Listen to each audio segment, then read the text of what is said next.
847 yards. That's where the body lay. Perfect distance for what happened next. Sheriff Dalton Brennan stood over the corpse in the crisp October morning, his breath forming white clouds as he examined the single bullet wound. Center mass, straight through the heart. Clean entry, cleaner exit. The kind of shot that doesn't happen by accident. His radio crackled. "Sheriff, we've got another one. Quarter-mile west. Same method. Single shot. Impossible distance." Brennan's head snapped up toward the cabin on the ridge. She was already watching him. 29 years old, 5'3", blonde hair pulled back tight, standing on her porch like a statue carved from Montana granite itself. The kind of woman you'd expect to see teaching kindergarten, not dropping armed men at distances most people couldn't even see. Self-defense. Her voice cut across the morning air before he'd even reached the steps. Not an explanation, a statement of fact. They had rifles, they trespassed. They were warned. Brennan had been sheriff of Copper Ridge for 18 years. He knew when someone was lying. He also knew when someone was telling a truth that would destroy his entire week. "Miss Rivers," he said carefully, "I'm going to need you to walk me through the last 96 hours. She nodded once. "You'll want coffee for this, Sheriff." Something in her voice made his blood run cold. "It's a long story." She turned and walked inside. Brennan followed, not knowing that what came next would resurrect secrets buried for 7 years, shatter everything this town believed about heroes and legends, and prove something impossible. The deadliest sniper in Montana wasn't the decorated Marine colonel they all worshipped. It was the quiet woman they dismissed and underestimated just 3 days ago. And her story was about to change everything. Quick pause before we continue. If you're watching this from somewhere in the world right now, let me know in the comments. I read every single one. And if you're enjoying stories like this, make sure to hit subscribe and turn on the notification bell because tomorrow's episode goes even deeper than this. 7 years earlier, Helmand Province, Afghanistan, August 2018. The ambush came at dawn the way they always did. Sutton Rivers was 25 years old and on her 43rd combat mission when the world exploded into fire and screaming metal. Her SEAL team had been moving through a valley 10 miles south of FOB Delaram. Standard patrol, intelligence gathering. The kind of operation they'd run 100 times before. The kind that made you forget that the Taliban owned these mountains. The RPG hit their lead vehicle at 0547 hours. The explosion turned the Humvee into a fireball. One teammate was thrown 20 feet shrapnel tearing through both legs. Another took fragments to the shoulder. Sutton felt the heat wash over her face as she dove behind a boulder the size of a compact car. Gunfire erupted from 3 positions. Coordinated, professional. This wasn't random harassment. This was a kill box. Contact left, contact right, contact front. Someone was screaming into the radio. Maybe it was her. The noise made thinking impossible. Sutton returned fire. Her M4 carbine barked in controlled 3-round bursts. She couldn't see targets, just muzzle flashes in the rocks above them. The Taliban had the high ground. They had overlapping fields of fire. They had patience. Her team had none of those things. The wounded were crawling toward cover. Their corpsman was pinned behind the burning Humvee, unable to reach them. The valley had become a meat grinder, and they were the meat. Sutton's rifle went empty. She dropped the magazine, slammed in a fresh one, chambered around. 30 rounds. That's all she had left. After that, it was her sidearm. After that, it was nothing. A bullet struck the boulder 6 inches from her head. Rock fragments peppered her face. She tasted blood and dust. This is how it ends, she thought. 25 years old, 43 missions, dead in a valley whose name she couldn't pronounce, killed by men she'd never see. Then she heard it. The deep, heavy thump of a .50 caliber rifle. Once, twice, 3 times. The gunfire from the left position stopped. 4 more shots, precise, methodical. Someone was working the high ground with professional calm, eliminating threats with surgical precision. The Taliban fire slackened, then stopped entirely. A voice crackled over her radio. American, older, authority that came from decades not training. SEAL element, this is Overwatch actual. Threats neutralized. QRF inbound. Hold position and prepare for extract. 30 seconds later, 3 Marine Humvees roared into the valley. Marines in full combat gear dismounted and established a perimeter. A corpsman reached the wounded and started working. A man approached Sutton's position. Tall, weathered, 61 years old, but moving like someone half that age. The eagles on his collar marked him as a colonel. The way he carried himself marked him as something else entirely. "You hit?" he asked. "No, sir." Sutton's voice was steady despite the adrenaline still screaming through her veins. Just scared. Good. Fear keeps you alive. He extended a hand and pulled her to her feet. Colonel Wade Hutchinson, Marine Advisor attached to Regional Command South. Petty Officer Sutton Rivers, SEAL Team 7. I know who you are. Hutchinson gestured toward the rocks where the Taliban had been. 5 shooters, all eliminated. Your team's lucky I was running drills 10 miles north when your call went out. Lucky, that was one word for it. The next hour was chaos. Medevac helicopters, casualty reports. The wounded were stabilized and flown to Kandahar. The rest of her team extracted without further contact. Sutton sat in the back of a Humvee, hands shaking as the adrenaline finally crashed. Hutchinson approached before they left. You did good out there. Kept your head, returned effective fire, covered your teammates. I ran out of ammunition, Sutton said quietly.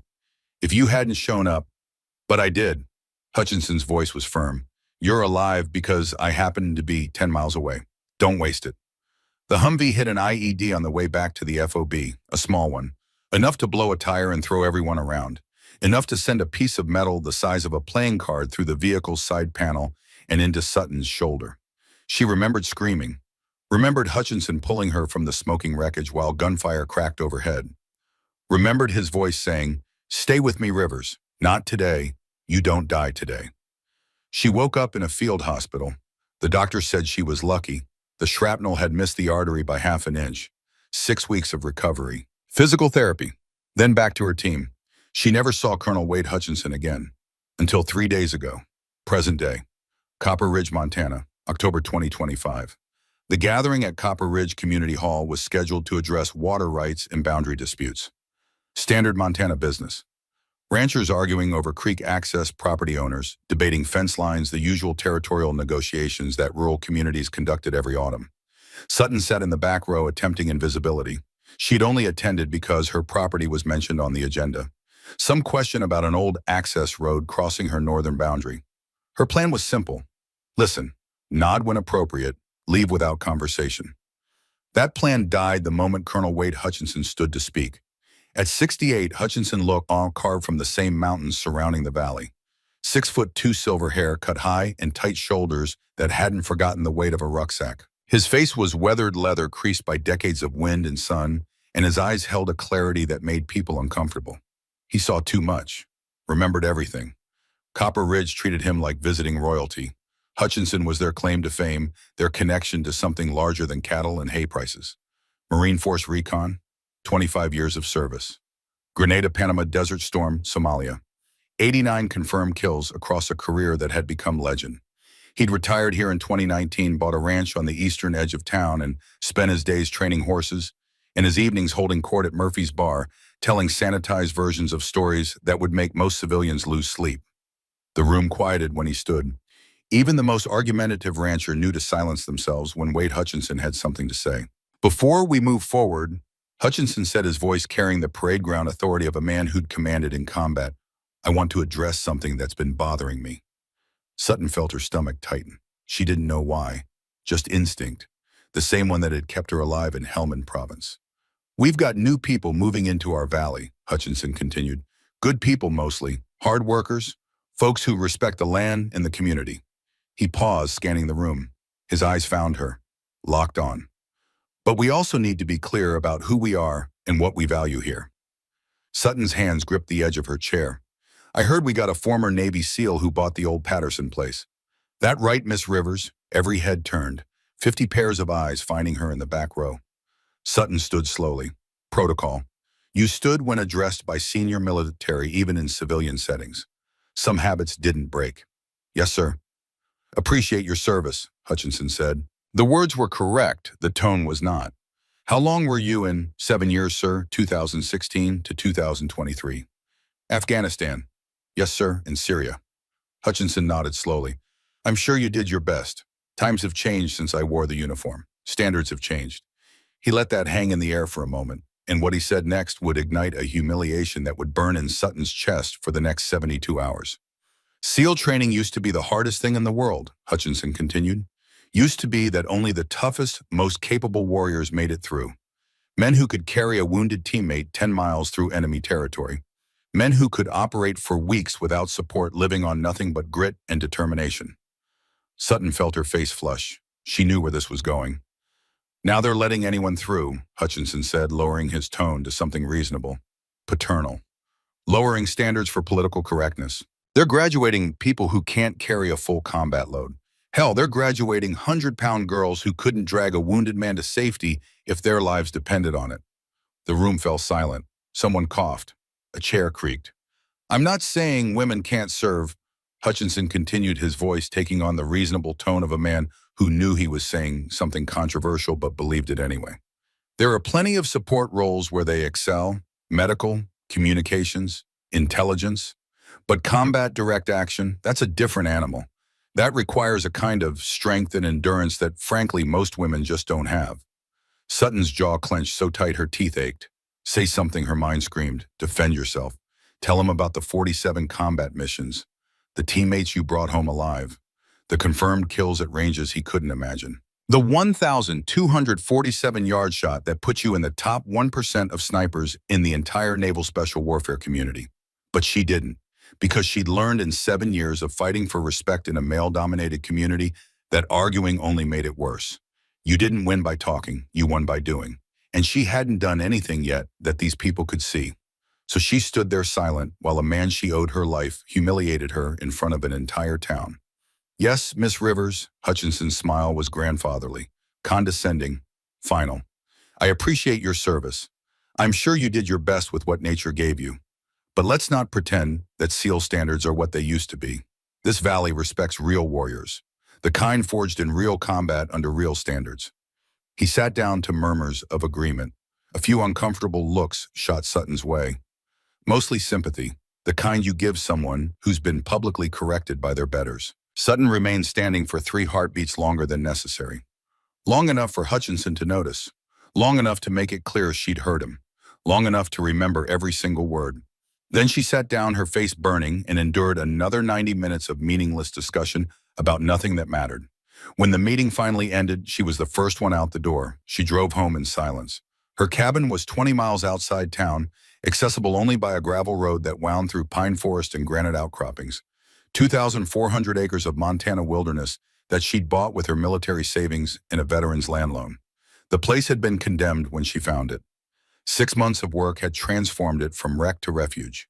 New roof, new windows, plumbing that actually worked, electrical that wouldn't burn the place down, and security, the kind that made her feel safe for the first time since Helmand. 12 wireless cameras covering every approach, motion sensors along the property lines, reinforced doors with commercial-grade locks, a basement that had become her armory, M24 sniper rifle with Schmidt and Bender scope, Remington 700 backup with Night Force optics, M4A1 carbine with ACOG and infrared laser, Glock 19 and 6-hour P229 for concealed carry. Enough ammunition to fight off a small army. Not because she was paranoid, because she knew what happened when you weren't prepared. She sat on her porch that night, drinking bourbon and watching the stars, trying to reconcile 2 truths that couldn't coexist. Wade Hutchinson had saved her life 7 years ago, pulled her from a burning vehicle while under fire. She owed him everything.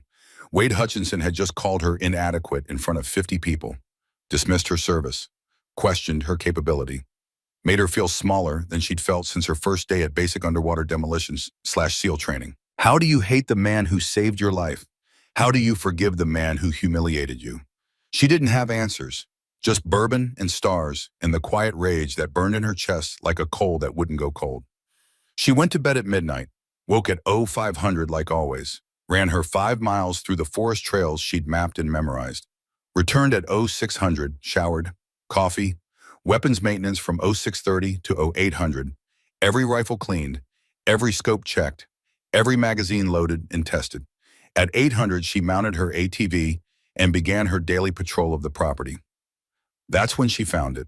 The campsite was in the northeast corner of her land, just inside the tree line where her property bordered the Crow Peak wilderness. Fresh, maybe 24 hours old. A ring of stones arranged for a fire that had been carefully extinguished. Flattened grass where a tent had been pitched. And a child's backpack, purple. Disney characters on the front, small. Designed for someone 8 to 10 years old. Sutton dismounted and approached carefully. Years of training kicked in automatically. Don't disturb the scene. Observe. Catalog. Understand. The backpack was torn, not worn. Torn, like someone had grabbed it roughly.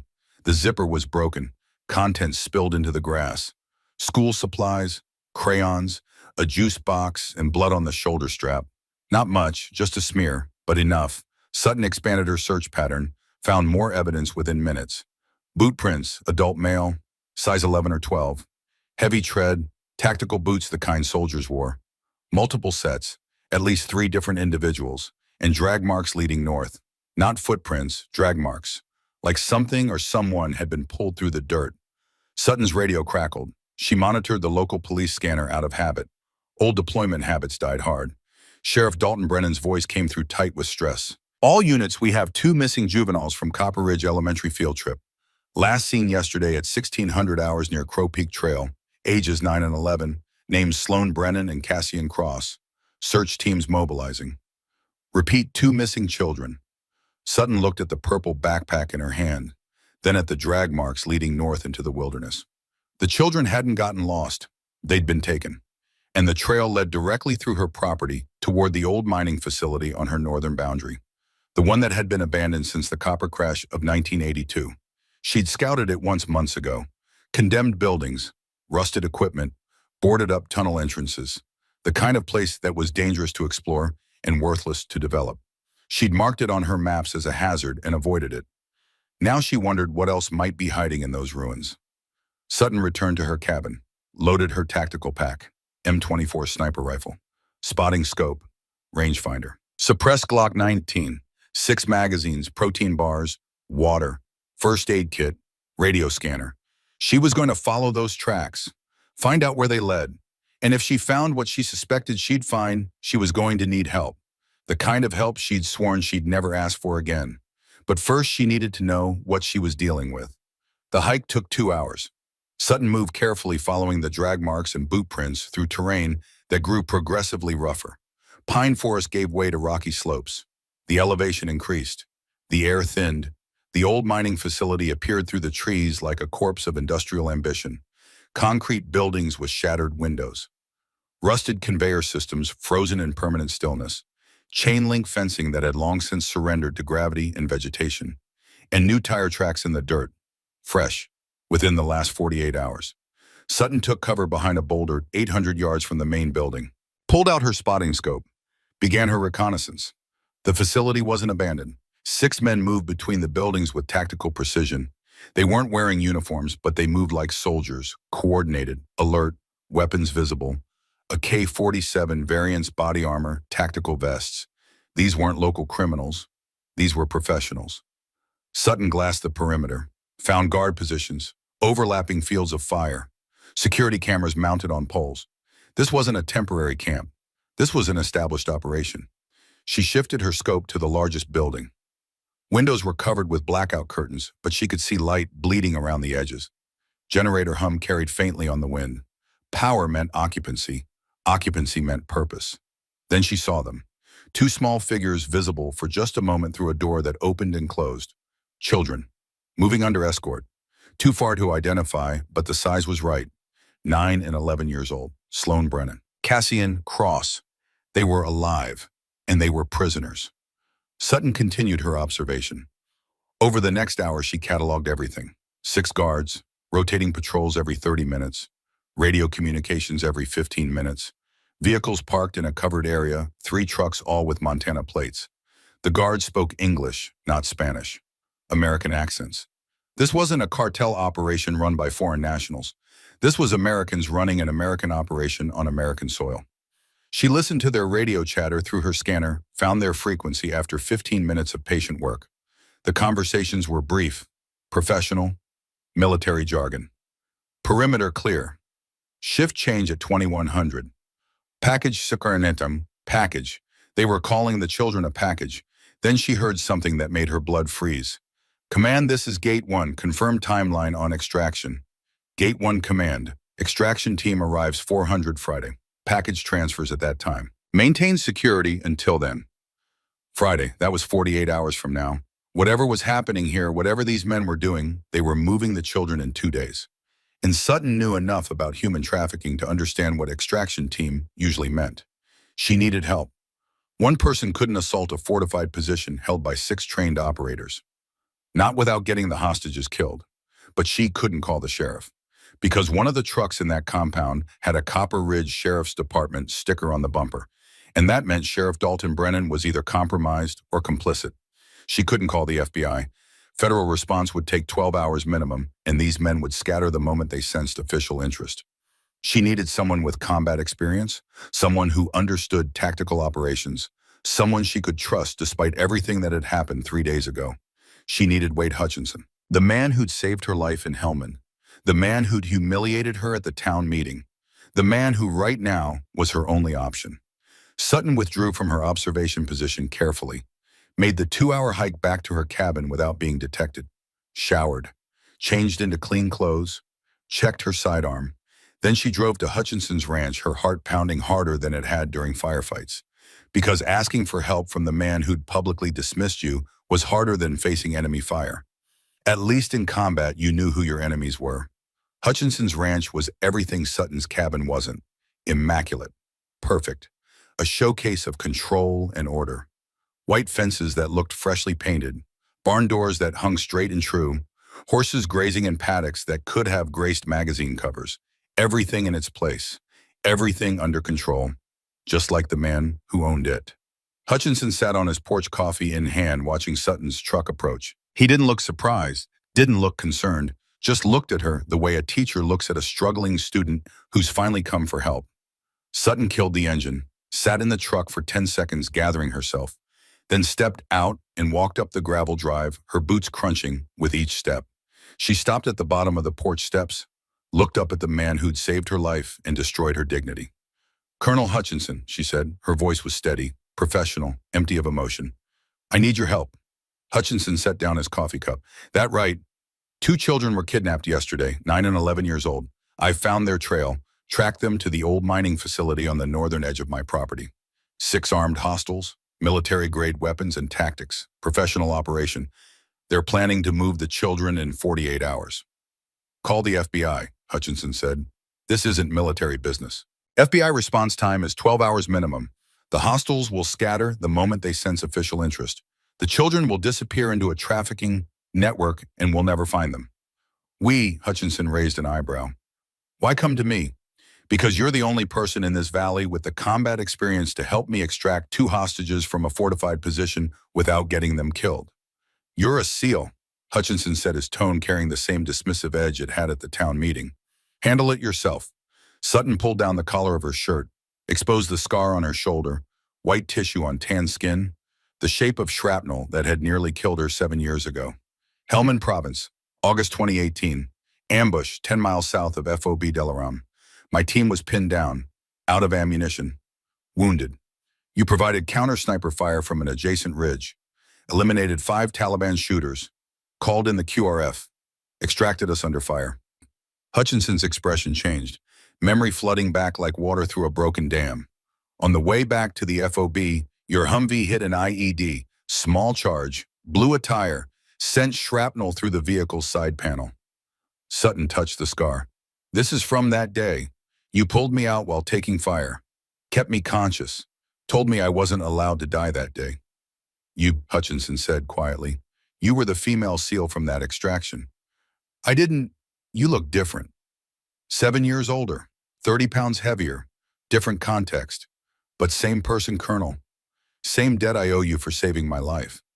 Hutchinson stood slowly. His face had gone pale. "I humiliated you at that meeting. Said you weren't a real warrior. Said women couldn't carry the load. And you're the one I pulled out of that Humvee." "Yes, sir." "I didn't recognize you." "I know. That doesn't excuse what I said." "No, sir, it doesn't." Sutton's voice remained level. "But right now, 2 children are locked in a container at that mining facility. In 48 hours, they'll be handed over to a trafficking network. Every hour we waste is an hour closer to losing them forever. So I'm asking, will you help me save them, or will you let your prejudice kill 2 kids?" The words hung between them like smoke from a gun barrel. Hutchinson stared at her, 7 seconds of silence. Then, "Tell me the tactical situation." Sutton pulled out her phone. showed him photos she'd taken through her spotting scope. Guard positions, facility layout, patrol patterns, security measures. 6 hostiles, former military based on movement and communications, armed with AK-47 variants and body armor. Rotating patrols every 30 minutes. Radio check-ins every 15. 2 children held in the main building east side. Timeline extraction team arrives Friday 0400 hours. That's 42 hours from now. Hutchinson studied the photos, his military mind working through the problem. Direct assault gets the hostages killed. We need to isolate the guards. Pick them off systematically. Agreed. I take primary sniper position. 800 yards elevated position on the ridge northeast of the facility. You handle close assault. Extract the children once I've cleared the perimeter. 800 yards in mountain wind. Hutchinson looked at her. You make shots like that in combat. My record is 1,247 yards, sir. Helmand Province. Moving target. Single shot. 1 kill. Something shifted in Hutchinson's eyes. Recognition. Respect that hadn't been there before. 1,247 yards. That's elite marksmanship. Gunny Sergeant Carson taught me. Marine Scout sniper instructor. He said patience and certainty matter more than trigger pull. I learned to be certain. Hutchinson nodded slowly. All right, come inside, we'll plan this properly. Sutton followed him into a house that felt like a military museum. Unit citations on the walls. Photos of men in combat gear faces hard with the knowledge of what they'd done and seen. A shadow box containing medals and ribbons. The life of a warrior preserved and displayed. Hutchinson poured 2 cups of coffee. Black, no sugar, no cream. The way soldiers drank it when comfort didn't matter and caffeine was fuel. Before we go further, Hutchinson said, I need to tell you something. About Helmand. About why I was there that day. Sutton waited. I wasn't just running drills, Hutchinson continued. I was hunting a Marine deserter. Lieutenant Thaddeus Kirsch, former Force Recon. He'd gone over to the Taliban 6 months earlier. Was feeding them intelligence on our troop movements, setting up ambushes. The attack on your team. That was Kirsch's work. I didn't know that. Nobody did. It was classified. Hutchinson stared into his coffee. I tracked Kirsch to that valley, had him in my sights. Then your team got hit. I had a choice. Chase Kirsch or save American lives. You chose us. I did, and Kirsch escaped. Killed 14 more Americans over the next year before someone finally put him down. Every one of those deaths is because I let him go to save your team. Sutton absorbed this, the weight of command, the impossible choices. You made the right call, Colonel. Soldiers die in war. That's the job. But you don't leave teammates to die when you can save them. That's the code we live by. I've spent 7 years wondering if I made the right choice. You did. And tonight we saved 2 more people. That's the code too. Hutchinson looked at her for a long moment, then nodded. All right, let's build a plan. They spent the next 4 hours going over every detail. Sutton's reconnaissance photos, satellite imagery she pulled from commercial sources, topographical maps, wind patterns at different elevations, approach routes, extract routes, contingencies. By the time the sun set, they had a workable operation, Phase 1 0200 hours. Sutton moves into sniper position, 800 yards from the facility elevated ridge with clear sight lines. Phase 2 0230 hours. Hutchinson advances to breach position, 150 yards from the facility using terrain for concealment. Phase 3 0245 hours. Sutton eliminates exterior guards via precision sniper fire. Suppress shots to avoid alerting interior guards. Phase 4 0300 hours. Hutchinson breaches facility, neutralizes interior threats, secures hostages. Phase 5 0330 hours. Extract with hostages to Sutton's truck parked 2 miles south. Drive directly to FBI field office in Billings. 2-hour drive. Children in federal protective custody by sunrise. Simple, clean, professional, and absolutely dependent on Sutton making shots most people would call impossible. You need to understand something, Hutchinson said as they finalized the timeline. If you miss even one shot, if even one guard gets off a warning, those children die. These men are professionals. They'll execute the hostages and scatter before we can stop them. I won't miss, Sutton said. How can you be sure? Because I've never missed when it mattered. She met his eyes. In 7 years and 47 combat missions, I've made every shot that needed to be made. I brought my teammates home. Didn't do it by missing. Hutchinson studied her. seeing past the civilian clothes and the quiet demeanor, seeing the warrior underneath, the one forged in the same fires that had forged him just in different mountains. "We launch at 0200, he said. "Get some rest. It's going to be a long night." Sutton stood to leave, reached the door, turned back. "Colonel, why are you helping me? After what you said at that meeting, you could have turned me away. Why didn't you?" Hutchinson was quiet for a moment. "Because you're right. The code matters. And because I was wrong about you, I judged based on assumptions instead of evidence. That's not who I trained to be. It's not who I want to be." "Thank you, sir." "Don't thank me yet. Thank me when those children are safe." Sutton drove back to her cabin as night fell across the Montana mountains. She didn't sleep, couldn't sleep. Instead, she sat at her kitchen table and field stripped her M24 rifle, cleaned every component, checked every mechanism, loaded 5 magazines with match-grade ammunition. At midnight, her police scanner crackled to life. Sheriff Brennan's voice strained and desperate. "All units be advised. I'm receiving credible information that the missing children may be in danger. Expanding search to include abandoned structures in the Crow Peak area. All available personnel report for assignment." So the sheriff was trying, that was something, but not enough, not fast enough. Sutton checked her watch. 00:15 hours, 1 hour and 45 minutes until launch. She dressed in dark tactical clothing, strapped on her gear, holstered her Glock 19, slung her M24 across her back, loaded her truck with everything she'd need. At 01:45 hours, she pulled up to Hutchinson's ranch. He was already waiting on the porch fully geared.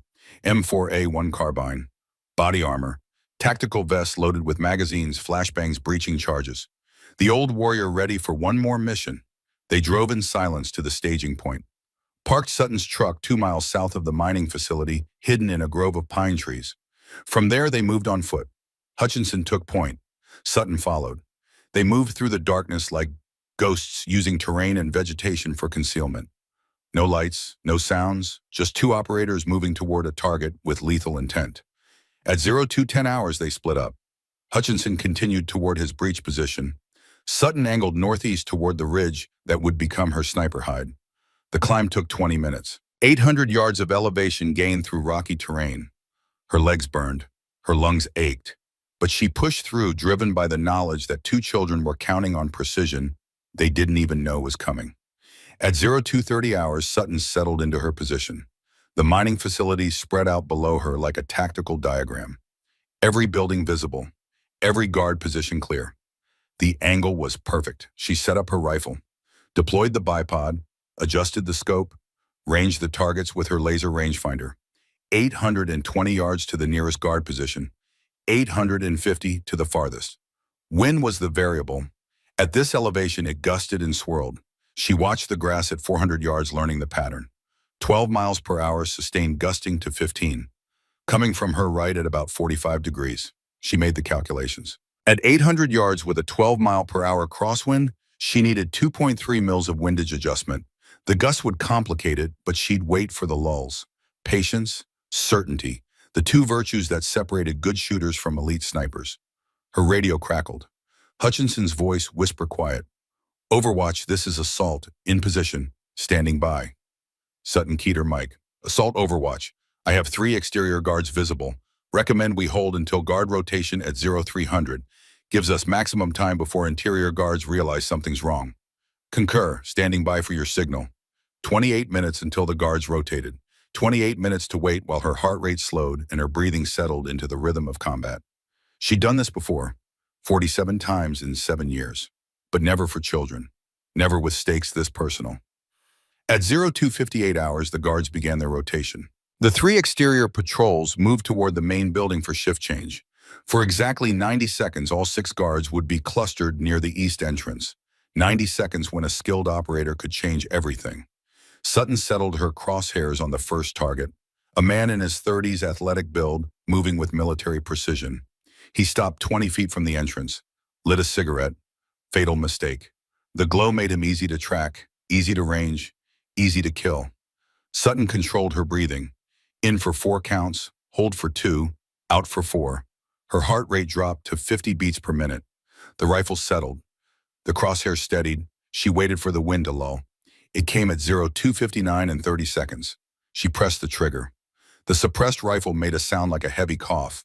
The bullet flew for 1.1 seconds, covered 820 yards, struck the guard in the center of his chest.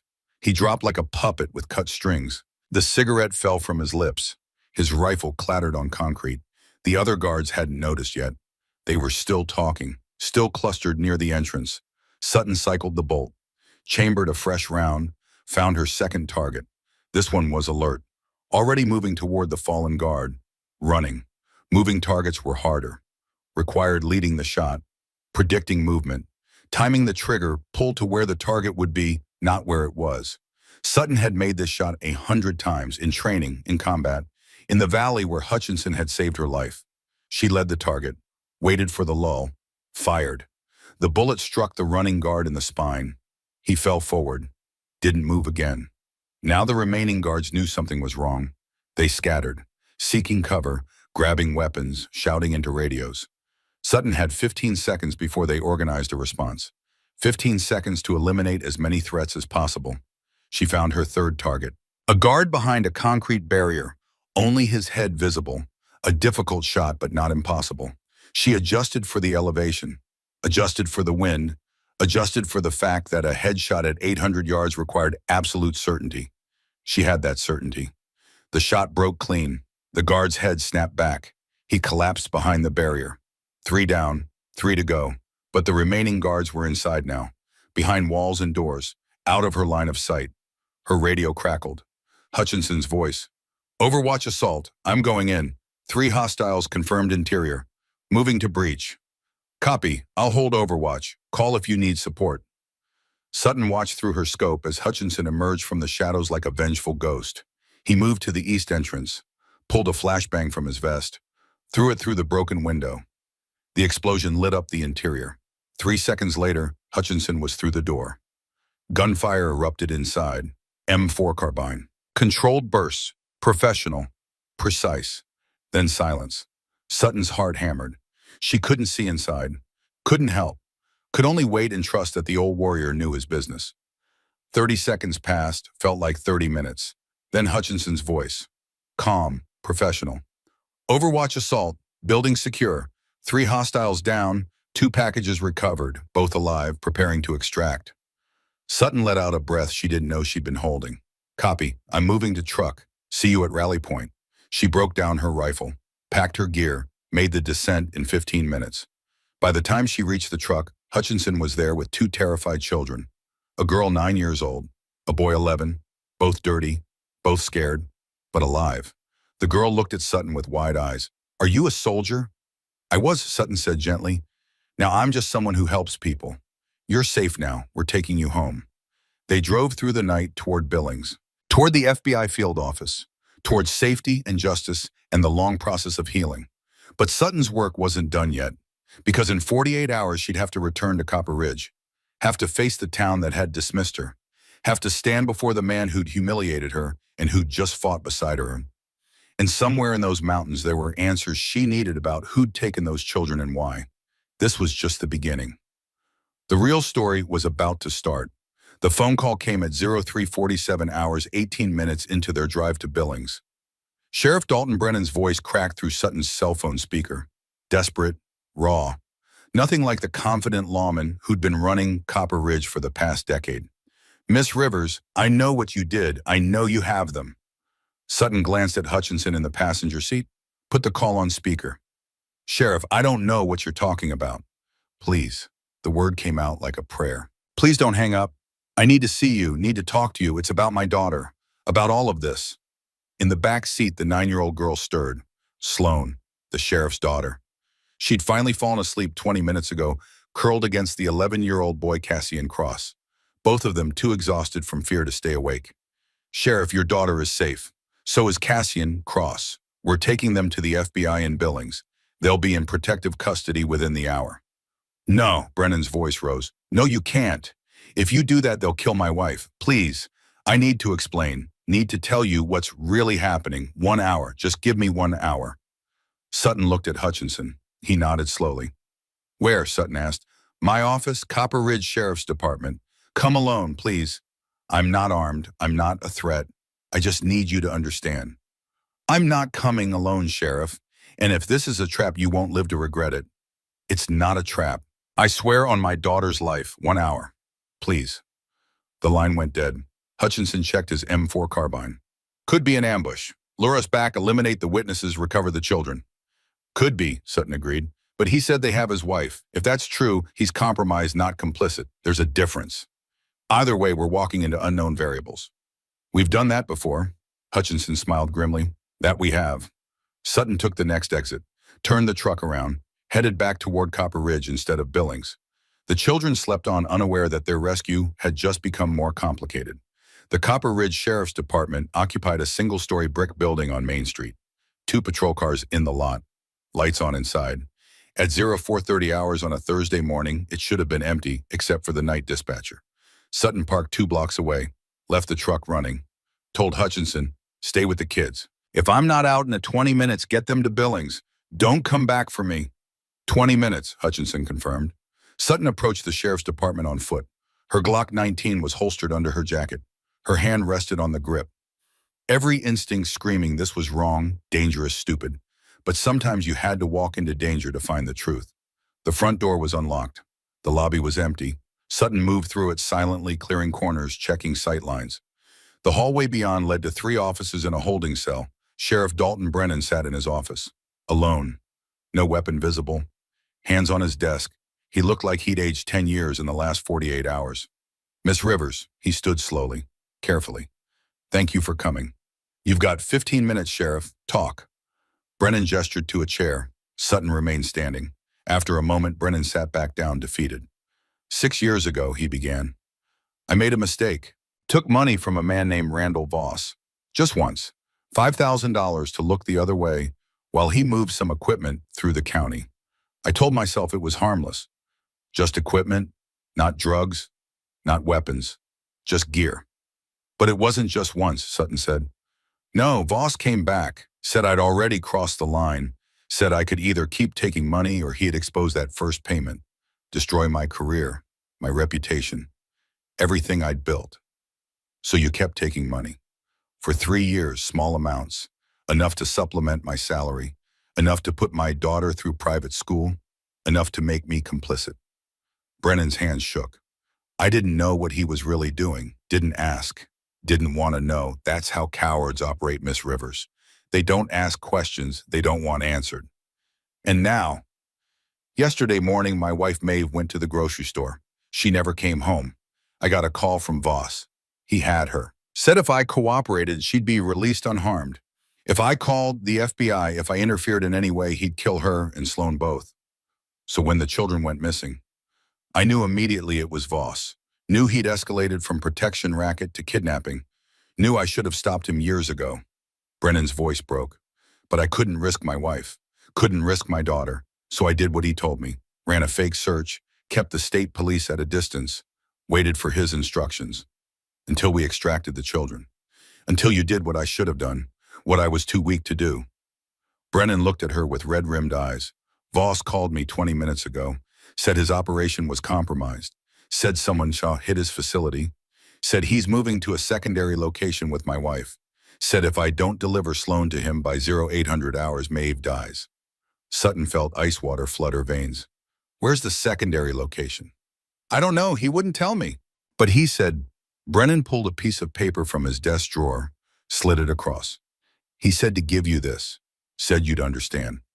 Sutton picked up the paper. It was a GPS coordinate and a message written in block letters. Mining facility was secondary. Primary location is where the real operation runs. You want the sheriff's wife, you come alone. 0800 hours. No backup, no police, just you. Below that, another line. Bring the sniper rifle. We need to talk about Helmand Province. Sutton's blood went cold. What does that mean? Brennan asked. Helmand Province. It means this isn't about kidnapping, Sutton said quietly. It's about me. She pulled out her phone, entered the GPS coordinates. The location appeared on her map, 40 miles north. Deep wilderness, no roads within 5 miles, and the terrain looked familiar, very familiar, because she'd seen it before on a different map in a different conversation. The location was less than 2 miles from where Colonel Wade Hutchinson had his private shooting range, the one he'd mentioned casually during their planning session, the one he used for long-range practice. This wasn't random. Someone knew about her connection to Hutchinson, knew about Helmand Province, knew enough to target her specifically. Sheriff Sutton said carefully, "I need you to do exactly what I tell you. Take your daughter home. Lock your doors. Don't answer your phone. Don't talk to anyone. In 6 hours, FBI agents will arrive. You'll tell them everything. Every payment, every conversation, every compromise. You'll cooperate fully. Understood? What about Maeve? What about my wife? I'll get her back." "How can you be sure?" "Because whoever has her made a mistake. They think I'm coming alone. They think I'm predictable." Sutton headed for the door. "They're wrong on both counts." She returned to the truck. Hutchinson took one look at her face and knew something had changed. "We've got a problem," Sutton said. She explained quickly. The secondary location, the message about Helmand, the GPS coordinates near Hutchinson's range. "That's not coincidence," Hutchinson said. "Someone's researched you, knows your history, knows our connection." Randall Voss was former Army Ranger, dishonorably discharged. That's professional military. He'd have access to deployment records, after-action reports. "But why target you specifically? Why not just run his operation and disappear?" "I don't know, but we've got 3 hours to find out." They drove Sloan and Cassian to a safe house, a retired Marine couple who lived 20 miles outside Copper Ridge. Friends of Hutchinson's who asked no questions and kept a gun cabinet that would make most armories jealous. The children would be safe there until the FBI arrived. Then Sutton and Hutchinson drove north into the wilderness, chasing coordinates that led toward answers neither of them wanted to find. The sun rose over the Montana mountains at 0612 hours. Golden light spilled across pine forests and granite peaks. Beautiful, serene, the kind of morning that made people forget the world contained darkness. Sutton didn't forget. She parked the truck 5 miles from the GPS coordinates. From there, they'd move on foot, approach with stealth, scout the location before committing to any action. Hutchinson checked his gear. M4 carbine, 6 magazines, flashbangs, breaching charges, the loadout of a man preparing for violence. Sutton checked hers. M24 sniper rifle, Remington 700 backup, Glock 19, enough ammunition for a sustained firefight. She'd learned in Helmand that running out of bullets was how you died badly. They moved through the forest like ghosts.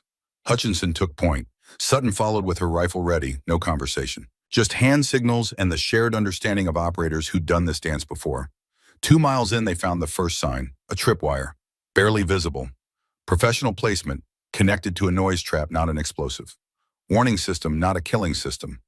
Hutchinson disarmed it carefully, marked the location on his GPS. They continued. 1 mile later, another tripwire, then another. "Someone's defined a perimeter," Hutchinson whispered. "Multiple early warning systems. This isn't temporary. This is established infrastructure." They reached a ridge overlooking the coordinates at 0715 hours. Sutton deployed her spotting scope. What she saw made her understand everything. The valley below contained a compound. Not a mining facility, not a temporary camp. A permanent installation. 4 buildings arranged in a defensive square. Guard towers at each corner. Chain link fencing topped with razor wire. Solar panels on the roofs. Satellite communications antenna. Generator building. Water storage tanks. This was a forward operating base. Military-grade construction. The kind of thing you built when you planned to stay. And in the center of the compound, a building larger than the others. Windows covered. Heavy security. Guards rotating every 30 minutes.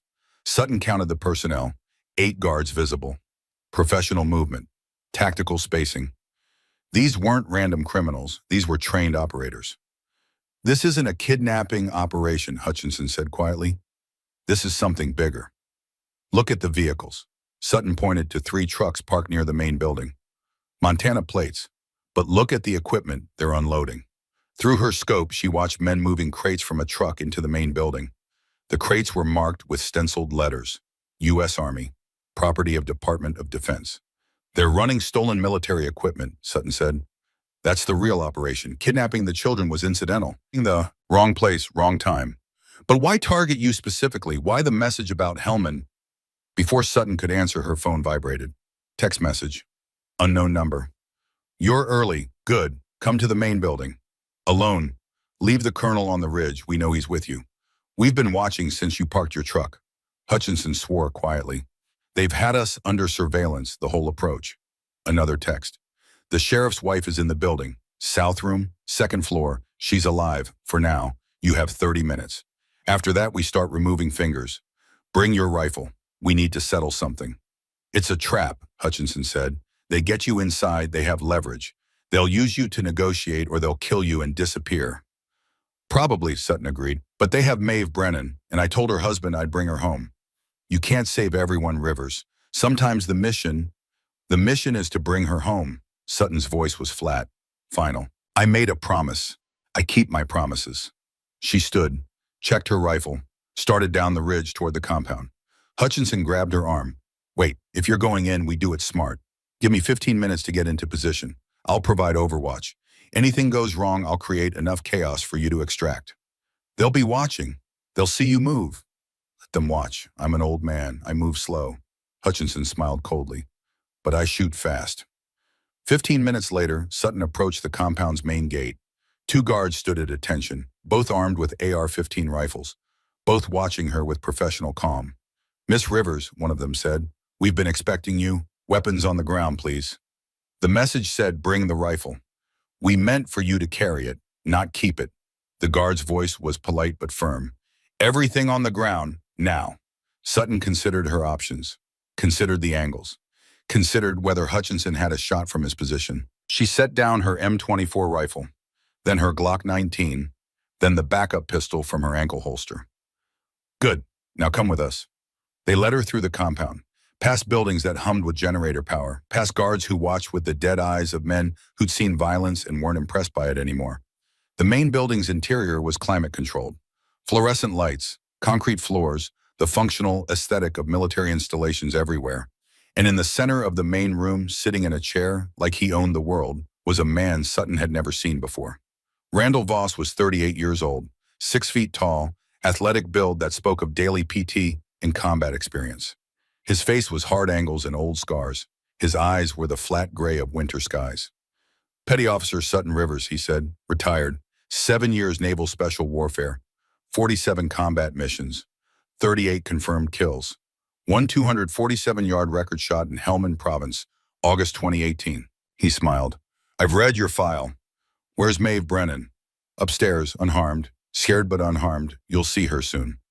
Voss stood, walked closer. First, we need to talk about Lieutenant Thaddeus Kirsch.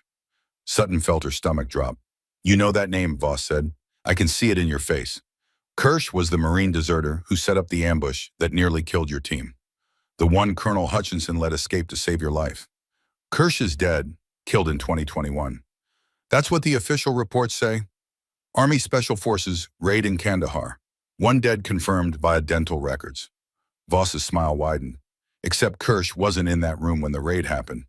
He'd already moved to Colombia, been there for 2 years by that point. The body was a decoy, a patsy, someone who looked close enough in a burned-out building. Why are you telling me this? Because Kirsch is alive, and he's my partner. Voss pulled out his phone, showed Sutton a photo. It was recent. A man in his 40s, hard face, military bearing, standing in front of a compound that looked disturbingly similar to the one she was currently inside. Lieutenant Thaddeus Kirsch, very much alive. For the last 4 years, Voss continued, Kirsch has been running training operations in Colombia, teaching cartel enforcers advanced tactics, close quarters battle, counter-surveillance, the kind of skills that make criminal organizations very dangerous. And I handle the North American side, procurement, logistics, security. We've built a network that spans 7 states and 3 countries. Military equipment stolen from U.S. bases and sold to the highest bidder. It's profitable work. The children, Maeve Brennan, what do they have to do with this? Wrong place, wrong time. They stumbled onto our secondary facility during a field trip. We couldn't let them go, not when they'd seen our faces, our operation. So we took them. Planned to move them to a trafficking network we work with in Idaho. Clean disposal. No bodies, no evidence. Sutton's hands clenched into fists.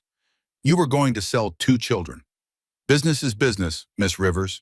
No personal feelings, just cost-benefit analysis. Voss returned to his chair.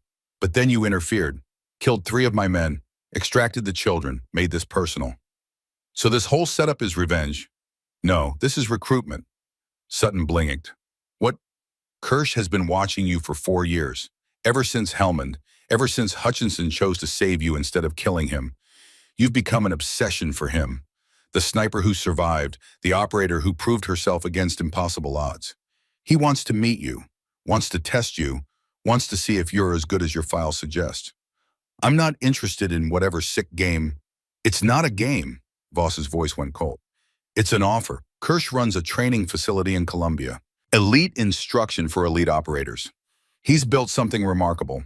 A school for warriors who don't fit into conventional military structures anymore. People like you. People who are too good for the bureaucracy but too honest for the criminal world. I'll never work for a traitor. Then Maeve Brennan dies. And then we start working through everyone you care about. Sheriff Brennan, his daughter, Colonel Hutchinson, everyone. Voss leaned forward. Or you can agree to meet with Kirsch, hear what he has to offer. If you don't like it, you walk away. But at least you've heard the proposal. Why would he think I'd ever consider? Because you're bored, Miss Rivers. You've been rotting in Montana for 2 years, hiding from your PTSD, pretending you can be something other than what you are. But you can't. You're a warrior. It's in your bones, and warriors need war. Sutton wanted to argue, wanted to tell him he was wrong. But part of her, the part she'd been suppressing for 2 years, whispered that he was right. Where's Maeve Brennan? She asked again. Make a choice first. Meet with Kirsch or watch people die. I need time to think. You have 60 seconds. Sutton's mind raced. She needed to stall, needed to give Hutchinson time to maneuver, needed to find an angle. Then she heard it. Faint, distant, but unmistakable. Gunfire. Voss heard it too. His expression darkened. He grabbed his radio. Perimeter report. What's happening? Static, then a panicked voice. We're under fire, North Tower sniper. The transmission cut off. More gunfire. Closer now. Voss stood, pulled a pistol from his belt, pointed it at Sutton. You brought backup. I brought a Marine colonel with 89 confirmed kills and nothing left to lose. You really should have planned for that. The building's lights went out. Emergency lighting kicked in, red and dim. Then the door exploded inward. Hutchinson came through the breach like vengeance made flesh. M4 carbine up. Controlled bursts, 2 guards down in 3 seconds. Sutton dove left, rolled, came up with a guard's dropped rifle. Fired at Voss, missed. He was already moving, already disappearing through a side door. Rivers, Hutchinson tossed her a spare pistol. Second floor, get the hostage. Sutton caught the weapon, sprinted for the stairs. The second floor was a maze of corridors and locked doors. She kicked open the first 3. Empty. Storage. More storage. The 4th door was reinforced. Steel. Electronic lock. Sutton shot the lock mechanism. 3 rounds. Sparks flew. The door cracked open. Inside, Maeve Brennan sat zip-tied to a chair. 48 years old. Terrified. Alive. Miss Rivers, her voice was hoarse. I'm getting you out. Sutton cut the zip ties with a knife. Can you walk? I think so. Gunfire erupted below. Heavy, sustained. Sutton led Maeve to the stairs. They descended carefully. The main room was chaos. Hutchinson held position behind an overturned desk. Firing at targets Sutton couldn't see. Brass casings littered the floor around him. How many? Sutton shouted. 4 left. Voss escaped through the east exit. Sutton raised her pistol, acquired a target, fired twice. The guard dropped. 3 left. They fought their way out. Sutton providing covering fire while Hutchinson moved.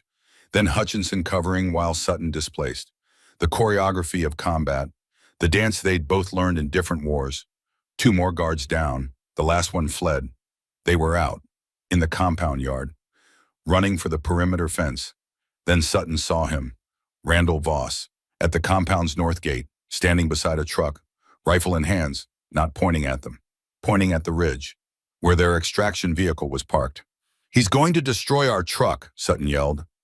Voss was at the compound's north gate. Too far for a pistol. But her M24 rifle was lying on the ground 30 feet away. Right where the guards had made her drop it. Sutton sprinted, grabbed the rifle, dropped prone. No time to set up properly. No bipod, no range estimation. Just instinct and 7 years of training. She found Voss in her scope. He was aiming at the ridge, about to fire. Mountain wind, smoke obscuring her sight line. Impossible conditions. But she'd made impossible shots before. Sutton controlled her breathing. Let her heart rate drop. Felt the wind on her face. made the calculations in the space between heartbeats. She pressed the trigger. The rifle barked, the bullet flew, and Randall Voss went down. But not from a kill shot, from a leg wound. He'd moved at the last instant. The bullet that should have struck center mass had struck his thigh instead. He fell, dropped his rifle, crawled toward the truck. Sutton chambered another round, acquired the target again. But Voss was behind the truck now, behind cover. Engine starting. He was going to escape, unless she made a shot that nobody would believe. The truck had an 8-inch gap between the ground and the frame, if she timed it perfectly. If the angle was exactly right. If she accounted for the bullet's trajectory drop. She could shoot under the truck and hit Voss on the other side. Hutchinson's voice in her ear. "Rivers, you can't make that shot. Let him go. We got the hostage." "He knows where Kirsch is," Sutton said. "He's the only lead we have." She waited, watched. The truck started to move. Now or never. She fired. The bullet traveled under the truck, through that 8-inch gap, struck Randall Voss in the shoulder as he tried to climb into the driver's seat. He fell out of the truck. The vehicle rolled forward 10 feet and stopped. Sutton was up and running, reached Voss before he could move, kicked his weapon away, zip-tied his hands. "That's impossible," Voss gasped through pain. "Nobody makes that shot." "I did," Sutton said simply. Hutchinson arrived with Maeve Brennan, looked at Voss bleeding on the ground, looked at the truck, looked at Sutton. "Through an 8-inch gap. That's the second most impossible shot I've ever seen." "What's the first?" "The one you're going to make when we find Kirsch." They secured Voss, called the FBI. Within 2 hours, federal agents swarmed the compound. Evidence teams, forensics, the full weight of federal law enforcement descending on a criminal operation that had been running for 4 years. Maeve Brennan was reunited with her husband and daughter. The reunion happened at the sheriff's department. Tears, hugs, the kind of moment that reminded you why the work mattered. Sheriff Brennan approached Sutton afterward. "I don't know how to thank you, my wife, my daughter. You saved them both. Thank me by cooperating with the FBI. Every detail, every payment, every conversation with Voss. Help them dismantle this network completely." "I will. I promise, Vetby."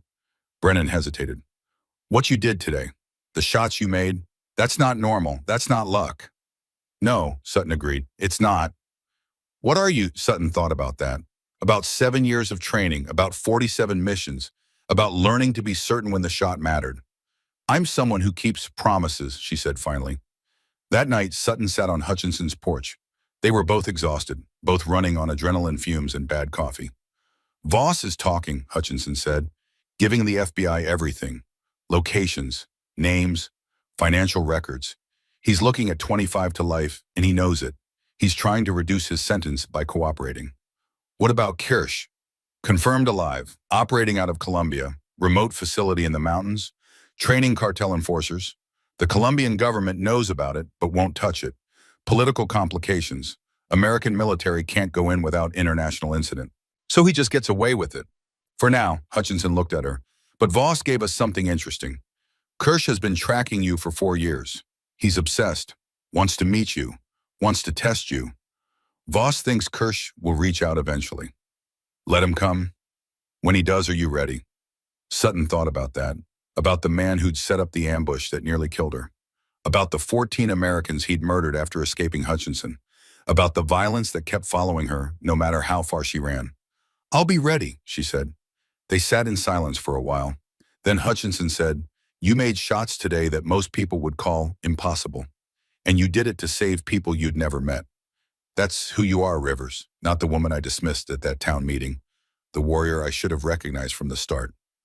"You taught me something in Helmand," Sutton said, "when you pulled me out of that Humvee. You said I wasn't allowed to die that day. You made a choice, saved me instead of chasing Kirsch. I've thought about that choice every day for 7 years. And I understand now why you made it. The code matters, teammates matter, doing the right thing matters even when it costs you. You taught me that." Hutchinson was quiet for a long moment. "I humiliated you at that town meeting, said terrible things, made assumptions based on prejudice instead of evidence. I was wrong about you, completely wrong. You were. I'm sorry, truly. You're one of the finest warriors I've served alongside, and I'm grateful you gave me the chance to fight beside you again." "The debt's settled," Sutton said. "You saved my life in Helmand. I helped save Maeve, Brennan, and the children. We're even. Are we? Because I feel like I owe you a lot more than that. Before Sutton could respond, her phone buzzed. Text message, unknown number. Impressive work at the compound. Kirsch sends his regards. He's very interested in meeting you now. Columbia, 3 weeks, coordinates to follow. Come alone or don't come at all. Sutton showed Hutchinson the message. It's a trap, he said immediately. Of course it's a trap, but it's also an opportunity. Kirsch wants to meet me, wants to test me. That's his mistake, because I'm going to test him right back. You can't go to Columbia alone. That's suicide. I'm not going alone. Sutton looked at him. I'm going with a Marine colonel who let a traitor escape 7 years ago and wants a chance to finish what he started. Interested? Hutchinson smiled. It was the smile of an old warrior who'd found one more fight worth fighting. When do we leave? 3 weeks, but first we've got something else to handle. What? Copper Ridge is having another town meeting tomorrow night, and I think it's time Colonel Wade Hutchinson corrected some things he said at the last one. The next evening, Copper Ridge Community Hall was packed. Word had spread about the rescue, about the FBI raid, about Sutton Rivers and what she'd done. Sheriff Brennan had already addressed the crowd, confessed to his compromises, resigned his position effective immediately, named Sutton and Hutchinson as the people who'd saved his family and exposed Voss's operation. Now Hutchinson stood, same spot where he'd humiliated Sutton 4 days earlier. I want to address something I said at our last meeting, he began. His voice carried the same authority it had before, but this time it carried something else too, humility. I made statements about modern military standards, about women in combat, about capabilities and strength. I was wrong, completely wrong. The room was silent. 4 days ago, I dismissed Sutton Rivers as someone who couldn't measure up to traditional warrior standards. I implied she was inferior, inadequate, not a real operator. Hutchinson's voice was steady, clear. I need you all to understand something. Sutton Rivers is one of the finest warriors I have ever served alongside. She made shots I couldn't make, saved lives I couldn't save, demonstrated more honor, more skill, and more courage than I showed in 25 years of service. He turned to face Sutton directly. She sat in the same back row seat she'd occupied at the previous meeting. Miss Rivers, I owe you a public apology. I judged you based on assumptions instead of evidence, based on prejudice instead of performance. I was wrong, and I'm grateful you gave me the chance to fight beside you and see what you're truly capable of. The room erupted in applause.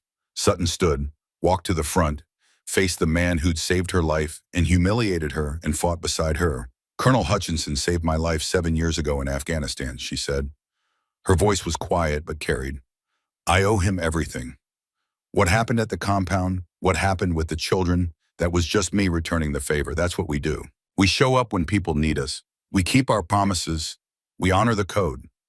More applause, longer this time. After the meeting, people approached Sutton, thanked her, shook her hand, apologized for judging her.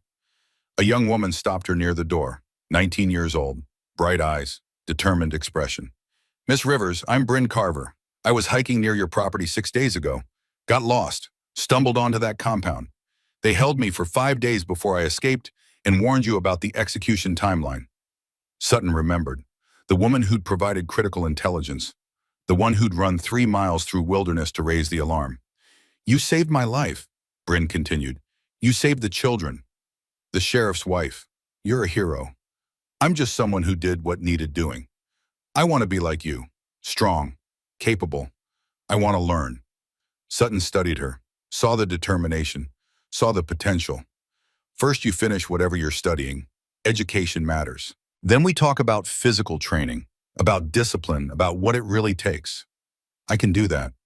Good. Come find me when you're ready. Sutton left the hall, drove home to her cabin, sat on her porch with bourbon and stars. Her phone buzzed. Message from Hutchinson. Coordinates came through for Columbia. Kirsch wants to meet. 3 weeks. I'm assembling a team. 2 former Delta operators I trust, plus you and me, 4 total. You and Sutton looked out at her mountains, at the peace she'd sought, at the isolation she'd craved. She'd come to Montana to escape war. War had found her anyway, but this time she wasn't running. This time she was walking straight into it, with eyes open, with purpose clear. For the 4 missing hikers who died because of Kirsch's tactics. For the 14 Americans Kirsch had killed in Helmand. For every future victim they could stop. She typed her response. Affirmative, I'll be ready. 3 weeks, then Colombia, then Thaddeus Kirsch. And then finally the debt would be settled. All of them. The call came at 0200 hours on a Tuesday morning, 11 days before the Colombia operation. Sutton was already awake. She'd been awake for 3 hours running through equipment checks and mental rehearsals. Sleep had become optional in the days since Voss's compound. Her mind kept replaying the shots, the impossible angles, the margin for error measured in inches. The phone number was unknown. She answered anyway. Petty Officer Rivers. The voice was American, male, older, calm with the kind of calm that came from watching people die and not caring. My name is Thaddeus Kirsch. I believe we have some unfinished business. Sutton's hand tightened on the phone. 7 years of wondering what the man who'd tried to kill her sounded like. Now she knew. I'm listening. Good. That's good. Most people in your position would have hung up by now, started tracing the call, called the FBI. But you're not. Most people are you. What do you want, Kirsch? A conversation, face to face. You've accepted my invitation to Colombia. That shows courage. But I'm moving up the timeline. Not 3 weeks. 3 days. That's not enough time to... It's plenty of time for someone with your skills. You don't need a team. You don't need backup. You are better alone. We both know that. His voice carried absolute certainty. I'm sending new coordinates, a location in Montana, closer to home. Less complicated, just you and me, a conversation between professionals. Why should I trust you? You shouldn't, but you will, because you need answers. About Helmand, about why I set up that ambush, about what Colonel Hutchinson chose when he let me escape to save you. Kirsch paused. And because I have something you want. What proof, evidence that Hutchinson's decision cost more than 14 American lives. Evidence that might change how you see him, how you see yourself, how you see what happened in that valley. Sutton's chest tightened. You're lying. Am I? Then don't come, stay in Montana. Wait for the FBI to bumble through their investigation. Spend the rest of your life wondering if I was telling the truth. His voice dropped. Or meet me tomorrow at dawn. Hear what I have to say. Make your own judgment. Where? Check your phone, coordinates incoming. Come alone, armed if you want. I'll be the same. No backup, no tricks. Just 2 snipers having a conversation. The line went dead. 10 seconds later, GPS coordinates appeared on her phone. She plugged them into her map application. The location made her blood run cold. It was the ridge where she'd taken her observation position before the mining facility assault. The exact spot where she'd made the 847-yard shots that started everything. Kirsch wasn't just calling her out. He was doing it on her own ground. Sutton called Hutchinson immediately. He answered on the first ring. Rivers, what's wrong? Kirsch contacted me, wants to meet. Tomorrow at dawn, says he has evidence about Helmand, about your decision to save me instead of killing him. Silence on the line. Then, it's a trap. He's trying to isolate you, get you alone so he can eliminate you before Colombia. Maybe, but what if he's telling the truth? What if there's something about Helmand we don't know? There's nothing to know. I made a choice. Saved your team. Let a traitor escape. 14 men died because of it. That's the truth. There's no hidden evidence. No secret revelation. Then why am I going? More silence. Then Hutchinson said quietly, because you need to know for certain. Because uncertainty eats warriors alive. I understand that. But Rivers, if you go prepared. Full tactical loadout. Overwatch position. Escape routes planned. And you tell me the location so I can provide backup if everything goes sideways. He said, come alone. And you will be alone, on the ground. I'll be 2 miles away with a long-range rifle. He'll never know I'm there. But if he tries anything, he'll learn what a real Marine sniper can do at distance. Sutton considered this, weighed the risks, weighed the need to know. All right, I'll send you the coordinates. Be in position by 0545. Meetings at 0600. I'll be there. Rivers, yes, whatever he tells you, whatever evidence he claims to have, remember the man is a liar and a traitor. He'll say anything to get inside your head. Don't let him. Understood. She hung up. Spent the next 18 hours preparing. Weapons check, M24 sniper rifle, Glock 19, backup knife, body armor, tactical vest, 6 magazines for each weapon, rangefinder, spotting scope, first aid kit, radio with encrypted frequency. She drove to the ridge at 0530, parked her truck a mile away and approached on foot. The sun hadn't risen yet. The world existed in that strange twilight between night and day. Everything gray, everything uncertain. She reached the observation point at 5:55, set up her rifle, scanned the area with her scope, and found him. Thaddeus Kirsch sat on a boulder 400 yards away, relaxed, confident. A rifle lay across his lap, not pointing at her, not pointed anywhere, just there. He was older than his photos suggested, 42 but looking 50. Combat-age people the way nothing else could. His face was weathered, scarred, the face of someone who'd made hard choices and lived with them. He raised one hand, waved, like they were old friends meeting for coffee. Sutton's radio crackled. Hutchinson's voice. I have eyes on target, 2 miles northwest. He's alone. No visible backup. But that doesn't mean backup isn't there. Copy, Sutton whispered, maintaining position. She stood, left her rifle on the ridge, kept her Glock 19 holstered but accessible, started walking toward Kirsch. Each step felt like walking into a trap. Every instinct screamed to turn around, to take the shot from distance, to end this before it began. But she needed to know. At 200 yards, Kirsch called out, That's close enough, I think. We can talk from here. Sutton stopped, close enough to see his face clearly, far enough to react if he moved for his weapon. You look good, Rivers, Kirsch said. His voice carried easily across the distance. 7 years older than Hellman, but stronger, more certain. I can see it in how you move. You've become what I thought you might become. You tried to kill me. I tried to kill your team. You were just part of the package. Nothing personal, just tactics. He smiled. But you survived, and Hutchinson let me escape to make sure you did. That's the part that interests me, the choice he made, the price he paid. 14 American lives. That's the price. Is it because I've been wondering about that for 7 years? About why a Marine colonel with 89 confirmed kills and a flawless service record would let an enemy escape? It didn't make sense. Not tactically, not strategically, not morally. He saved my team. That's reason enough. For a captain, maybe, for a lieutenant. But for a colonel, someone at that level thinks bigger, plans deeper. They don't trade one traitor for 3 wounded SEALs unless there's more to the equation. Kirsch reached into his jacket, slowly, carefully, pulled out a manila envelope. So I did some research, called in favors, accessed files that are supposed to be sealed, and I found something interesting. He tossed the envelope. It landed on the ground between them. Open it, Kirsch said. See what your savior never told you. Sutton approached carefully, picked up the envelope. Inside were photocopied documents, military records, after-action reports, medical files.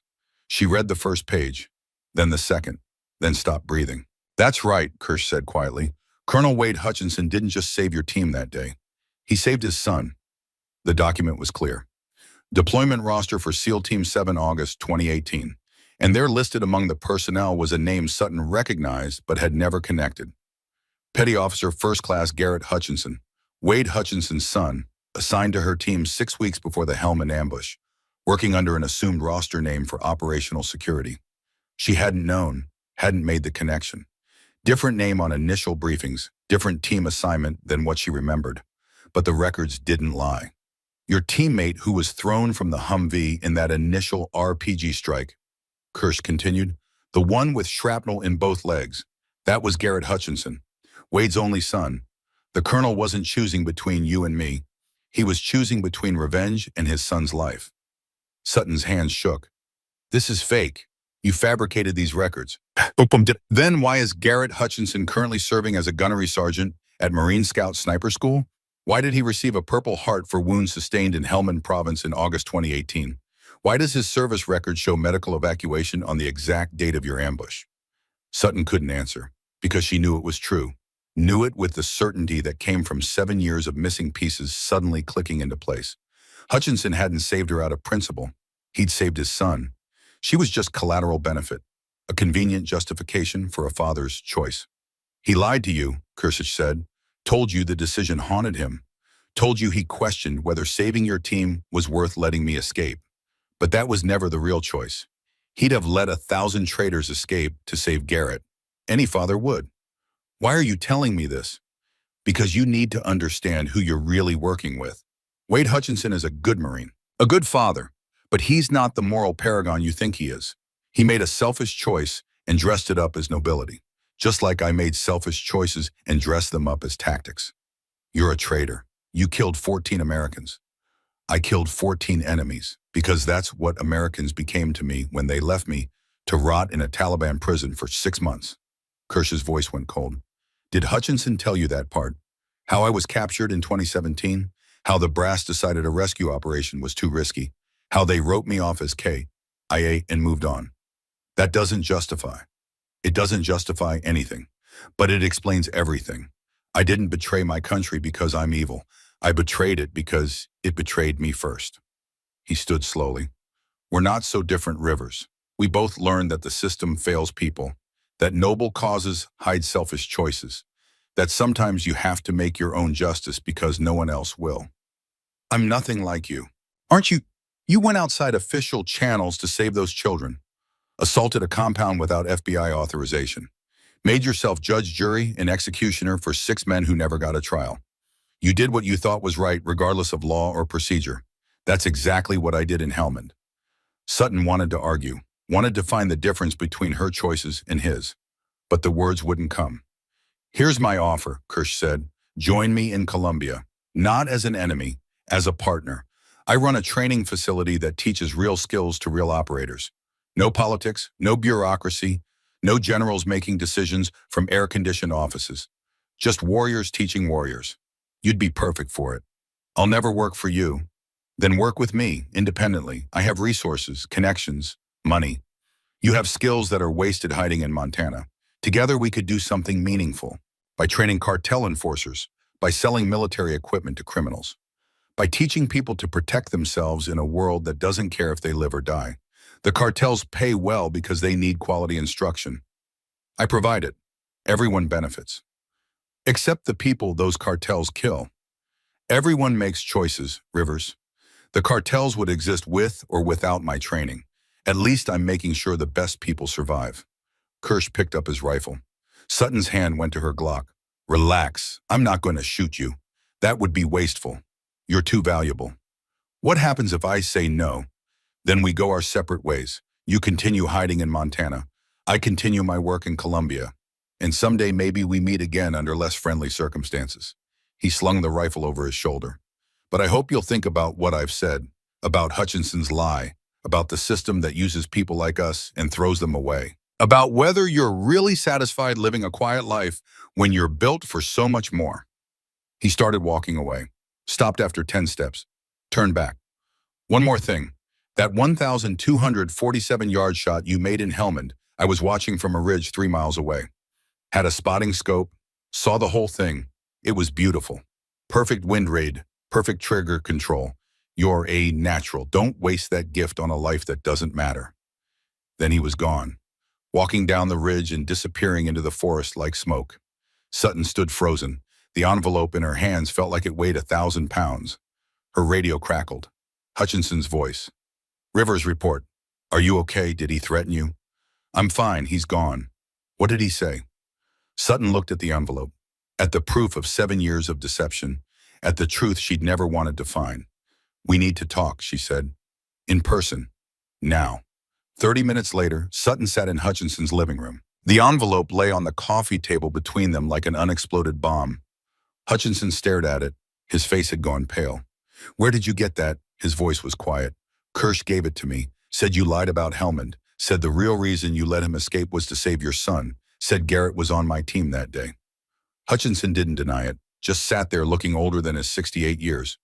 It's true, he said finally. All of it. Sutton felt something crack inside her chest. You lied to me. I withheld information. That's different. No, it's not. Her voice was ice. You told me you chose my team over Kirsch. Let me think you sacrificed revenge for principle. Let me think I owed you a debt of honor. But it was never about me. It was about Garrett.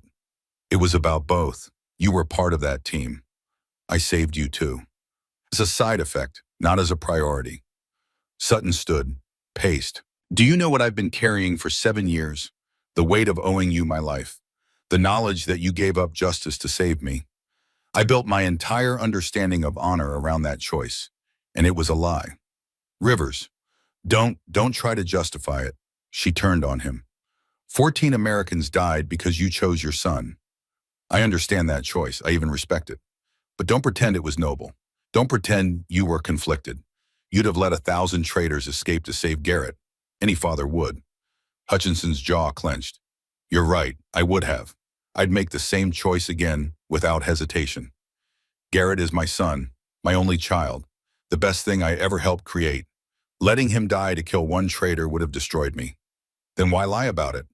Because the truth was complicated. Because the Marine Corps doesn't celebrate colonels who let enemies escape for personal reasons. Because I needed to live with the decision, and the only way to do that was to frame it as a tactical choice instead of a father's desperation. You used me, used my gratitude to manipulate me. No, I respected your skill, your courage, your potential. Everything I said about you being an elite operator was true. The lie was about why I made the choice, not about who you are. Sutton wanted to stay angry, wanted to hold on to the betrayal. But part of her understood. Part of her that had made impossible choices in combat knew that sometimes you lied to yourself to survive the weight of command. What happens now, she asked quietly. That's up to you. If you want to walk away from Columbia, from me, from all of this, I'll understand. You don't owe me anything. You never did. Kirsch offered me a job, said I'd be wasted hiding in Montana, said we could do meaningful work together. Hutchinson's expression darkened. You're not seriously considering? No. But he wasn't wrong about everything. I am wasted here. I've been hiding for 2 years, pretending I can be something other than what I am, a warrior who needs war. So what do you want? I want to finish what we started. I want to stop Kirsch, not because I owe you, not because of Helmand, but because 14 Americans died and someone needs to answer for it. That's justice. Not debt, not honor, just accountability. Even knowing the truth, even knowing I lied. Especially knowing the truth, because now I'm doing this for the right reasons. Not gratitude, not obligation, just the knowledge that Kirsch is dangerous and needs to be stopped. Hutchinson nodded slowly. Columbia is still on, 2 weeks from now. I've assembled the team, 2 former Delta operators, both solid, both trustworthy. Tell them the mission parameters. Tell them everything. I won't work with more lies. Fair enough. Sutton picked up the envelope, looked at the documents one more time, then handed them back to Hutchinson. Keep this. It's your burden to carry, not mine. What about us? Are we still partners? We're operators working the same mission, nothing more, nothing less. The personal debt is settled. From now on, it's professional. I can live with that. Good, because in 2 weeks we're going to Columbia to kill a traitor, and I need to know you'll take the shot when it matters, not for revenge, not for redemption, just because it's the right thing to do. Hutchinson met her eyes. I'll take the shot. Then we're done here. Sutton left, drove back to her cabin, sat on her porch and watched the sun rise over Montana mountains. She'd come here to escape war, to find peace, to be something other than a weapon. But Kirsch was right about one thing. She was built for this, built for impossible shots and hard choices, and the kind of certainty that came from knowing your purpose. She wasn't hiding anymore. She was preparing. The days before Columbia passed in a blur of preparation. Sutton ran 20 miles a day, practiced shooting from every conceivable position and angle, studied satellite imagery of Kirsch's compound until she could navigate it blindfolded, learned Spanish phrases that might be useful, packed and repacked her gear until every item had a specific place and purpose. Hutchinson introduced her to the Delta operators who'd be joining them. Neither man questioned her presence. Neither made comments about her size or gender. They'd read her file, knew her capabilities, treated her like what she was, an operator. The mission brief was straightforward. Infiltrate Kirsch's training compound. Gather evidence of illegal activities. Capture or kill Kirsch. Exfiltrate before Colombian military or cartel forces responded. Simple on paper, deadly in execution. They flew out of Montana on a Wednesday, commercial flight to Miami, then a private plane to a small airstrip outside Bogota. From there, a helicopter to a staging area in the mountains. The compound was exactly where Voss's intelligence said it would be. Remote, defensible, built into a valley that provided natural cover and elevation advantages. Kirsch had chosen well. They approached at 0300 on a moonless night, 4 operators moving through jungle terrain with night vision and suppressed weapons. Sutton took point. Her movement was silent, precise, the product of 7 years learning to hunt people who hunted back. The compound's perimeter had sensors, motion detectors, cameras, security that would have stopped most attackers. But most attackers weren't former Delta operators with 20 years of experience defeating exactly these kinds of defenses. They were inside the perimeter by 0345, inside the compound proper by 0400, moving through buildings like ghosts, clearing rooms, gathering evidence, and finding nothing. No Kirsch, no trainees, no stolen military equipment, just empty buildings and cold computers. It's abandoned, one of the Delta operators whispered, recently, within the last 48 hours. He knew we were coming, Hutchinson said. Then Sutton's radio crackled, a voice she recognized. Kirsch. Hello, Rivers. I see you decided against my job offer. Disappointing but predictable. You're too committed to your obsolete sense of justice to see the bigger picture. Where are you, Kirsch? Somewhere safe, watching you stumble through my compound like children playing soldier. Did you really think I'd be there, that I'd make it that easy? You're a coward, running instead of facing us. I'm a realist. 4 against 1 isn't courage. It's suicide. But since you've come all this way, I thought I'd give you something worth the trip. The building exploded. Not the one they were in, the one north of them. A massive blast that lit up the night and sent debris flying. Then another explosion. East building. Then another. Kirsch was destroying his own compound, erasing evidence, creating chaos. Run, Hutchinson shouted. Move now. They ran, sprinting through smoke and fire and falling debris. The compound was collapsing around them, each explosion triggering secondary blasts as fuel tanks and ammunition stores detonated. Sutton led them out, through the perimeter, into the jungle, away from the hellfire. They made it to the extraction point by 0500, exhausted, covered in soot, alive. The helicopter lifted off just as Colombian military helicopters appeared on the horizon, drawn by the explosions, coming to investigate. They were gone before the soldiers arrived. On the flight back to Bogota, Hutchinson sat beside Sutton. He played us, knew we were coming, evacuated before we arrived. Voss must have warned him. Even from federal prison, he got a message out. So Kirsch is still out there, still operational. We failed. Did we? Sutton pulled out a small device from her vest. A data drive. While you were clearing the West building, I found this in Kirsch's office. Encrypted. But it was sitting in a computer that was still warm. He left in a hurry. Might have missed it. What's on it?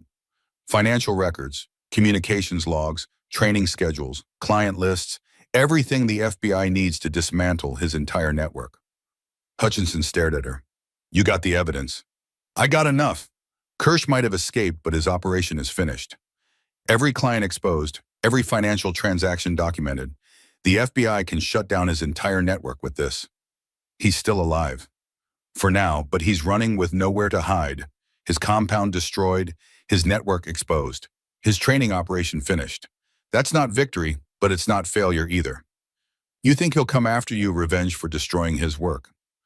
Probably. Men like Kirsch don't forgive. Don't forget. He'll want another conversation eventually. And when he does? Sutton thought about that. About the impossible shots she'd made. About the certainty she'd learned. About being a warrior who no longer hid from what she was. Then I'll be ready, and next time we won't just talk. They landed in Miami 12 hours later, transferred the data drive to FBI custody, gave statements, filled out reports. The Bureau was grateful, promised the information would lead to dozens of arrests, shut down cartel training operations across 3 continents, prevent future American casualties. Justice. Not perfect, but real. Sutton flew back to Montana alone. Hutchinson had family to visit. The Delta operators had other contracts. The team dissolved as quickly as it had formed. That was the nature of this work. Temporary alliances, shared missions, then separation. She landed in Missoula at 2100 on a Sunday, drove home through darkness, pulled up to her cabin at midnight, and found someone waiting on her porch. Sloan Brennan, the 9-year-old girl Sutton had rescued from the mining facility, sitting with her father, Sheriff Dalton Brennan, both of them waiting. Miss Rivers. Brennan stood. I hope we're not intruding. Sloan asked if she could see you, has something she wants to say. The little girl approached, looked up at Sutton with serious eyes. My dad told me what you did, how you saved me and Cashin, how you made the impossible shot to save us. I want to be like you when I grow up, strong and brave and good. Sutton knelt to the girl's level. Being strong and brave is good, but being kind and smart is better. You don't need to be a warrior, Sloan. You can be anything you want. But what if I want to be a warrior? Then you start by being excellent at the basics: school, sports, discipline, learning to keep promises and finish what you start. Can you do that? Yes, ma'am. Good. Come back when you're 18. If you still want to learn, I'll teach you everything I know. Sloane smiled, hugged Sutton quickly, then ran back to her father. Brennan approached. Thank you for everything, for my daughter, for my wife, for showing me what real courage looks like. You're doing the right thing now, Sheriff. Cooperating with the FBI, making amends. That takes courage, too. What about you? What's next? Sutton looked at her cabin, at the peace she'd built, at the life she'd tried to create. I don't know yet, but I'm done hiding, done pretending I'm something I'm not. And what are you? Someone who keeps promises, someone who makes the shots that matter, someone who stands when standing is required. Sounds like exactly what this world needs. After they left, Sutton sat on her porch, bourbon in hand, stars overhead, mountains silent around her. Her phone buzzed. Message from Hutchinson. FBI confirmed 12 arrests from your data drive. Kirsch's network is collapsing. You did good work, Rivers. Thank you. She typed back. The debt's settled, all of them. We're even now. His response came quickly. Even. But maybe still friends, Sutton smiled. Maybe. Time will tell. She sat there until dawn, watching the sun rise, thinking about debts and lies and the impossible choices that defined warriors. Hutchinson had lied about Helmand, used her gratitude to manipulate her, but he'd also taught her that sometimes the right choice wasn't the moral one one's own. That sometimes you saved the people in front of you and dealt with the consequences later. Kirsch had tried to kill her, murdered 14 Americans, built a criminal empire on betrayal and blood, but he'd also told her a truth she needed to hear, that she was built for war, that hiding from it was wasting what she was. Both men had shaped her, both had tested her, both had pushed her to become something more than she'd been. And now she knew who she was. Not a victim, not a debtor, not someone hiding from her past. She was Sutton Rivers. 29 years old, 7 years naval special warfare, 47 combat missions, 38 confirmed kills, record shot at 1,247 yards. A warrior who'd learned to be certain. 3 weeks later, the phone rang again. Miss Rivers, this is Director Patricia Brennan with the Department of Energy. We've reviewed your actions regarding the Randall Voss operation and the subsequent Columbia mission. I'd like to discuss a consulting position. Legacy weapons recovery. We have situations across the country requiring someone with your specific skill set and discretion. Interested? Sutton looked out at her mountains, at the life she'd built, at the peace she'd sought. She wasn't meant for pure peace. She was meant for missions that mattered, for impossible shots and hard choices, for being the person who could handle what others couldn't. I'm interested, she said, under certain conditions. Name them. I choose my team. I approve the missions. And I stay based here in Montana. I won't relocate. Silence, then. Acceptable. We'll send contract details by end of week. The call ended. Sutton set down her phone, smiled. She'd come to Montana to escape war, found it anyway. But now she understood. She wasn't escaping war. She was choosing which wars to fight, which missions mattered, which promises to keep. That was freedom.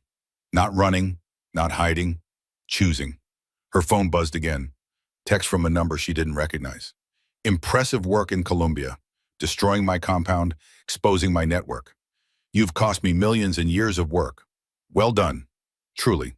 TK, then another message. We'll meet again, Rivers, under better circumstances. I look forward to it. Until then, keep making impossible shots. The world needs more people like you. Sutton deleted both messages. Kirsch could wait. He was running now, hunted, his network destroyed, his compound ash. When he surfaced again, she'd be ready.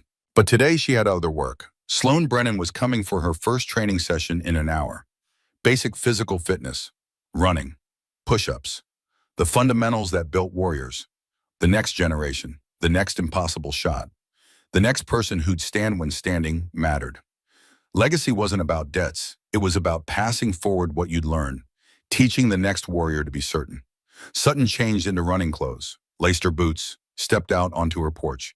The Montana mountains stretched endlessly. Beautiful, brutal, home. She'd fought for this peace, earned it with impossible shots and hard choices, kept it by knowing when to fight and when to wait. The debt was settled on all of them. Helmand, Hutchinson, Kirsch, the children, the mission. But the work wasn't finished. It never was. An hour later, Sloane Brennan arrived, breathless, eager, wearing running shoes that were too new and determination that was just right. "I'm ready, Miss Rivers." Sutton looked at the girl, saw herself 7 years ago, before Hellman, before the wait, before she learned what certainty cost. 5 miles, Sutton said. No stopping, no complaining. If you fall behind, you run until you catch up. Understood? Yes, ma'am. They ran together. Veteran and student, warrior and apprentice. The cycle turning forward the way it always had, the way it always would. Halfway through mile 3, Sloane stumbled, caught herself, kept running. "Why do you do this?" the girl gasped. "Run every day, train so hard, when you could just stop." Sutton thought about Helmand, about Hutchinson's choice, about Kirsch's truth and the debts that never really settled. "Because someone taught me that certainty matters more than strength," she said.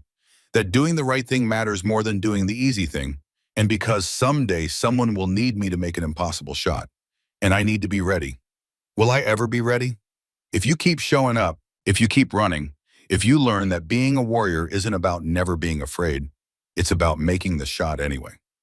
They finished the 5 miles together. Sloane collapsed on Sutton's porch chest, heaving.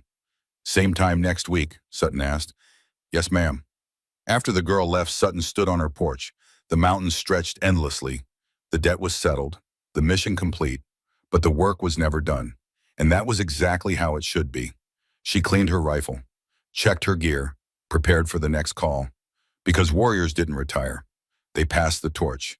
And Sutton Rivers had found someone worth passing it to. The sun climbed higher. The mountains held their secrets. And Sutton Rivers stood ready for whatever came next. Certain, capable, unafraid. The sniper who bought a mountain and defended it against impossible odds. The woman who proved that size didn't matter. Gender didn't matter. Only skill and courage and the absolute certainty that when you pulled the trigger, the shot would connect.